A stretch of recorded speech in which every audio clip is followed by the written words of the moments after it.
Hello, I'm Branka Čubrilo, a novelist and short story writer. I teach creative writing courses, so I invite you to join my classes. Learn how to write a compelling short story and build an effective writing routine from a writer who has 10 published novels and 2 short story collections. In my classes, you can learn how to write a captivating short story, develop characters, build a thrilling plot, and open the door to the magic of writing. I offer classes and workshops across Sydney, and here are a few snippets of my workshop in action, where my students share their own version of the same story. In this case, Simona, from my collection, The Lonely Poet and Other Stories. I was pregnant, before my father's infidelity, before my mother had to learn of it, before the world ended.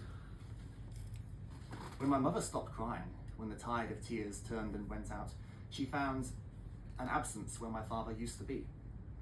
He had left the house without his coat, preferring the cold of the wind as it whistled down the street to the burning heat of my mother's rage.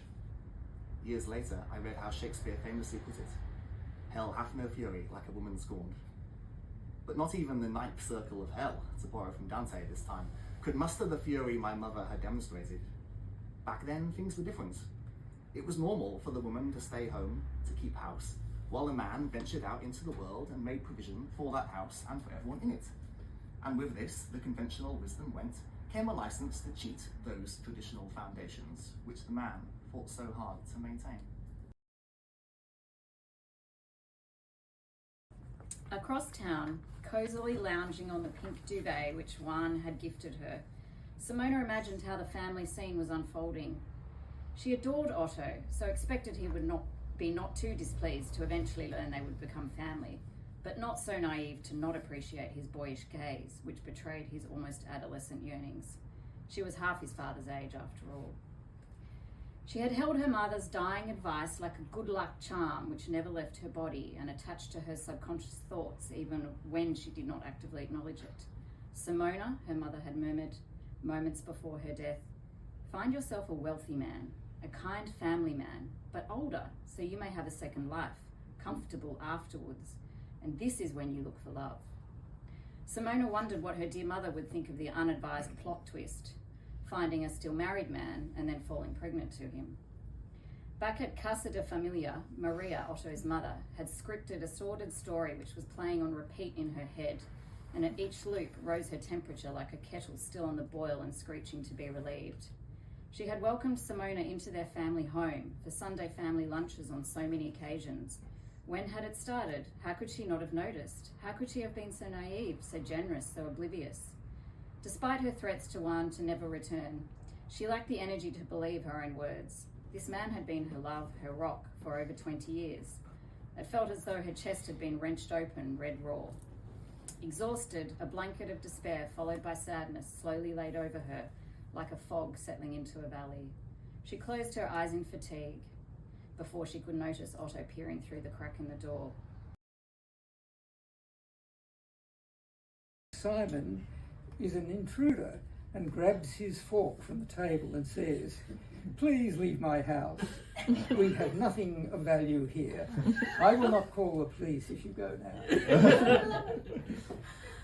Simon, who is wondering if Otto's father is serious about his promise, says, "What do you mean you have nothing here of value? My girlfriend came to your house and I saw her enter the back door. She must be here." At this point, Otto's mother starts looking accusingly at her husband and says, "What have you done to Simona?" He says, "Nothing." "What do you mean?" At this point, Simon is confused and lunges towards Otto's father with his machete. Seeing what is happening, young Otto jumps up from the table and falls over in his enthusiasm to save his father, landing on the floor in front of his father. Simon loses his footing, just as Otto's mother, taking the carving knife from the table, plunges it into Simon's back as he collapses on the floor. Hearing the ruckus, Simona, who had been trapped in the bathroom, finally emerges to witness the bloody mess. She screams at Otto, "What have you done to my Simon?" Together we would go to my music lessons and rehearsals. Simone's luminous smile was my strongest motivation to practice my violin. I was imagining her face in the concert audience. She would be listening to me, playing Bach, finally hearing me, seeing me, not just a boy, but a passionate declarer of my love to her.